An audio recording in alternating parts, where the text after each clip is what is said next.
好，这一节军事上的消息，带观众朋友来特别解读一下这个福建舰成军了。我们今天要来关心到的是，习近平也低调现身在南海，那么双航母列阵对决美军，再加上无人舰，开启了亚洲的海上霸权战。今天我们都会就军事消息来一起做关心。这是来自于大陆央视与中国军工的官方账号，在同日一起释出了福建舰海试的画面，还有庆典的照片，包括了可以看到习近平本人当日在三亚听取了这个海南自贸港的报告，也亲自出席了他的成军典礼。那么另外一头可以看到福建舰跟山东舰同时都停泊在三亚的军港，并且在舰上都挂满了他们的旗帜来举行入列的仪式。特别我们今天要来关心到在军事武器上面的亮点，福建舰最大的亮点就是它搭载了无人舰载机的攻击21，强化航母它拥有远程攻击的能力。如果来做相比，跟攻击11做相比，这来自于大公报的最新报道哦，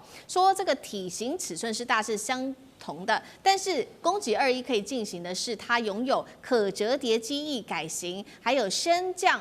副翼一分为二，能够更灵活的进行，不管是俯仰控制或者是滚转的控制。好，节目一开始特别请教张将军怎么看了福建舰？我们刚刚说了，11月5号其实在南海就已经成军了，为什么新华社的报道到现在才曝光这么的低调？如果跟美军的航母做相比，福建舰它的舰载机优势，刚刚提到了嘛，是无人机之外，会不会还有其他的亮点？张将军怎么看？我认为中国大陆对这个媒体上面的整个掌握，它比较细腻。他比如他强调的就是事后他没有在临场，因为毕竟总书记到场，毕竟在媒体上是要做管制的，不是在哪一家媒体就是一窝蜂，没有，他主动来统一中央厨房一起来做，做完之后分给大家，你们自己去分享，自己去采用，这样的话他是为了媒体的一致性跟它的安全性，所以应该来讲是比较谨慎。我们看那中国大陆去。这些神舟系列啊，对，这个飞船啊，我们他们叫，还有这个宇航员啊，在发射的时候，现场他不公告，返回的时候也不公告，等到他落完了，人接出来之后，让大家看，有没有到现场做采访？没有，那是事后做公告。原来中国大陆在这一方面的它的管制性跟它的整体性、它的安全性，它都有做综合的考量，所以我们在看到的这些相关的这些媒体的报道。都是感觉到出来，你好像找不出有一些蛛丝马迹的缺点。因为中国大陆在这边是媒体是非常的谨慎。我们先来看这个福建舰，是因为是第一艘的中压直流电的弹射，那它弹射是它的，因为美国就有福特号，它是中压交流电，所以这是全世界唯一的中压直流电。那中压直流电，它现在用的这个攻击21，攻击21是攻击11的改良型。你注意看外观上很像，它们两个相似度。那它就是为什么要特别强调这个无人机？将来无人机哦，这个做两件事，踹门的任务交给无人机。为什么？无人机它就是出任务去的啊，没有风险啊，没有人的风险，只有机器的飞机的风险，没有人的风险。踹门的任务，高危险的任务交给攻击21。就是这个样的，所以中国大陆以后出来之后，先去踹门，踹门完毕之后啊，交给有人，你交给歼35也好，或者是歼15也好，看他今天的任务的需求来搭配，所以一定是为什么是一定无人机先出发，有人机在后面再出去，所以中国大陆以后的配套是这个样，为什么？节约人力，减少冒险，你这个是冒险，这个是有风险的，降低风险，让任务的成功率变高，所以以后这些。它将来的时候，这只是一个报道，将来会大量的在航母上用无人机。现在只是一个现在这个一个我们讲到一个端倪刚开始，那将来会大量做使用，因为现在已经在做验证了，表示将来的作战序列上它所占的比重是增加的，而且它是折叠。为什么要折叠？折叠放得多，它以后不折叠数量有限，折叠之后几乎可以增加50%的这种。我们讲载机量，那这样子对它的打击，还有它的总体的战力，是事实上是增强的。好，福建舰这个消息最新消息正式成军，那包括刚刚讲的武器也都正式的一口气摆出来了。尤其我们今天要看到是刚刚提到的这个，不管是福建舰跟山东舰，他们同时一起现身在这个三亚港，也代表说南海会接下来是中国大陆很重视，也就是海军决战的一个主场。那所以我们就来看到接下来在中美在南海的对决，尤其又加入了其他国家的角色，菲律宾或者是这个日本、澳洲等等。我们先来看菲律宾跟中国，就在同一周哦，菲律宾的海防队的发言人跟中国的退役少将，这位是刘晓波，他们在马尼拉南海对话正面的展开一个对呛。我们看到刘晓波怎么说？他说呢，菲律宾啊，你长期以来跟美日澳军演1年多，已经有达到了500场哦，形同对中国就是一个战略的围堵。那专家也特别指出了，现在呢，美军持续的在南海这边加强它的部署，不管是画面上我们来看到几款武器哦，这个是 USX-1挑战者号或者是海神无人机的舰队，未来他们预估会跟大陆的93阅兵现身的这款无人潜舰来做交锋。怎么看？面对美菲日澳的围堵，中国接下来有这个福建舰的成军，能够为它带来多大的一个底气？这是第一个问题。第二个，当美中无人舰队都一起投入在南海这个区块，这一场对决接下来谁比较占优势？厉将军怎么看？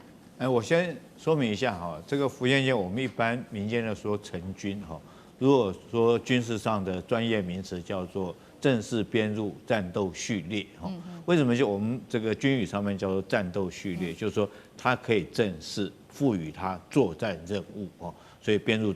战斗序列，就是说比如说是山东舰负责封锁巴士海峡，那这个福建舰负责围堵后面的这个输入海那边哈。就正式列入战斗序列了，也就是正式可以赋予作战任务了哈。那刚刚我先解释一下，这个为什么叫做中国的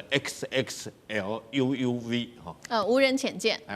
它不是这个93阅兵不是这一架，93这一架比93阅兵还大。它为什么取这个名字你知道吗？你知道我们通常穿衣服大号叫什么 L 号嘛？这个再更大号叫 XL 嘛，然后超大号叫什么 XXL。所以这真的，我讲的是真的哈，不是开玩笑，这真的是这一艘无人潜舰让美军非常害怕。它大到什么程度？不是93阅兵那艘哦，它这艘大到跟一艘有人潜舰这么大哈。大概直径这长度将近40公尺，然后这个直径周围的直径哈是跟一艘的正式潜舰正式这个有人的潜舰是一样大的直径，所以是非常大，所以他才把它编成，这是美军给它的编号叫 XXL， 就代表它是非常大。那我们知道哈，南海来讲的话，一定是未来这个所谓地缘战略一个重要的一个博弈的一个要点，除了南海之外。除了这个台海之外，重点就是南海地区。那我们这次也看到，因应福建舰成军，美国尼米兹号一直在那边，虽然说摔了2架飞机掉到海里面去，但是他还是坚持不走。为什么坚持不走？就代表他在这边刷存在感哦。因为福建舰成军，他如果离开的话，那是不是整个美军来讲就很明显的示弱？整个南海美军居然没有1艘航空母舰在这边镇守，那解放军有2艘航空母舰在这个地方，对于美军还有菲律宾这些国家来讲的话，那心理打击是很大的。所以虽然说尼米兹已经很丢脸了，可是就算在丢脸，他好歹还要在这边来刷存在感战。从这件事情我们就可以看出来，中美在南海博弈孰强孰弱就看得出来。但是尼米兹你迟早总是要回去的，之后还有没有替补的航母战斗群到南海地区来？我觉得要打上一个问号，因为你就可能会影响其他的地方的航母的兵力部署哈。所以我觉得南海地区来讲，如果说是山东航母的部署在这边，代表南海地区的地缘战略重要，也代表中国将来南海整个的这种优势哈，一定是由中国南部战区解放军所掌握到。好，所以我们看到南海在地缘上，国际地缘的地位已经越来越重要，也成为这个中美现在可以看出来他们的武器一字排开在南海这边来做布置。那另外一方面，我们南海再往下走，我们要来看到的是《华尔街日报》揭露越南接下来会如何在中美之间来选边站呢？因为呢，越南最近5年有非常多的大动作，在南沙群岛这边疯狂的填海造岛，已经达到了21座，做了哪一些事情？我们看到它包括在这边修筑了军机跑道、人工岛，还有一些壕沟。总面积是8.9平方公里，是仅次于大陆的南海第2的造岛大国。但是奇怪的事情是，越南这样做，但是不管是中国或者是美国，其实都没有谴责的。专家也说了，主要从中国的角度来看，中越两国都是共产党，早就已经建立秘密的沟通管道了，所以在台面下，或许中国早就已经跟越南谈好一些协调的矛盾是没有的。那另外也有专家说呢，美国的角度来看，华府默许越南这么做，就是把越南当作是一个反中的堡垒。竹子外交的越南之后会怎么在美中之间选边站？它会不会成为中美竞争的最大受益者？杨老师都怎么看？在整个南海岛礁主要是集中在南沙群岛的部分。那越南大概总数将近有29个岛礁，它宣称拥有主权占领。那菲律宾呢，大概10个岛礁，中国大陆其实只有8个。那台湾呢，有1个太平岛。我们过去70年代的时候还有另外一个中业岛，但是后来很奇特的因素，结果被菲律宾给拿去。菲律宾在这个中业岛上面也开拓跑道，也可以停降一些军事用的运输机。那越南呢，其实老早过去几年，很多的消息，大陆这边的报道以及东南亚的一些新闻的报道，也都显现出来，他们在很多的岛礁上也在做军事化的设施。只不过是美国跟国际媒体似乎好像都视而不见，都只看到中国大陆在这边少数大概7个在做这个填海造陆的一些军事化的设施。其实越南所做的，在面积而言，在整个总数而言呢，不会比中国大陆少。你看，他说在21个岛礁上面进行大规模的填海，做军事化的设施、机场跑道，而中国大陆其实加起来也只不过就是7个而已。因此，这样子的一个差别的待遇，是因为大陆这边所做的军事化的设施比较更为完整、这个先进，还是说美国对于越南如刚才市民所讲的，是有别的想法吗？希望他能够牵制中国大陆吗？第一点，我觉得大家了解在南海行为准则的一个原则之下，其实各自国家所占领的岛礁，虽然各方都不承认，宣称所有拥有主权，可是对对方所占领岛礁都不会去主动的挑衅，跟那菲律宾不一样的。你看他在黄岩岛跟仁爱礁。那第二点就是在整个这个填海造陆，其实一个很重要的因素，不只是说是为军事，它是为能源，也是为了巩固在这个岛屿的占领跟主权的行为上面。那这个能源，尤其是在西沙群岛延伸下来到了南沙的部分的时候呢，其实这里面中越两国大概都有这方面的这个考虑。那尤其是他们在最近的一些调查的时候呢，发现到南沙群岛拥有很多的这种所谓的水冰，也就是甲烷冰，那这些都是叫做液化天然气的一种。因此，我是觉得美国这一次透过 CSIS 这个等于是跟国防部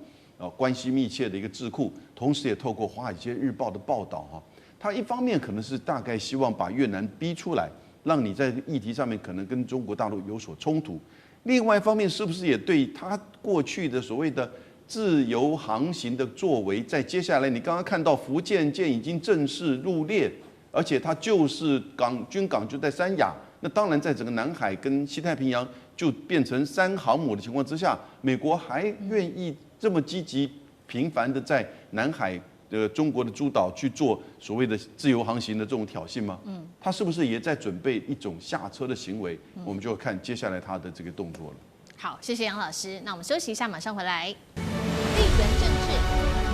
美中之争、战略价值、强权崛起。小国生存，现在与未来洞悉事件走向，掌握世界脉动，全球观点尽在环球大